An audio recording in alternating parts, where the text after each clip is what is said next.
Toy izao ndray avana ny teny zaraina izay omena antsika anio. Fidio ho tomponao Kristy. Safidy tsara no safidinao ho lasa olon Kristy satria hiala aminao ny fahatezeran'Andriamanitra. Ahako voasoratra amin'ny Hosea 4:15 amin'ny anaran'i Jesosy ho sitraniko ny fodiany, ho tia azy tsy vozonana aho, fa efa niala taminy ny fahatezerako. Amonjy anao izy ary ataony ampifaliana izany.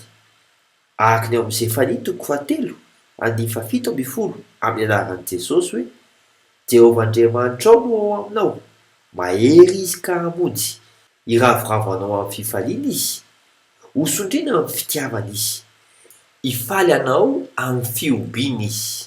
Mifalia olo-bavonjy, ankafizo ilay fiainam-baovao miendrika anao. Manam-peona tompoko.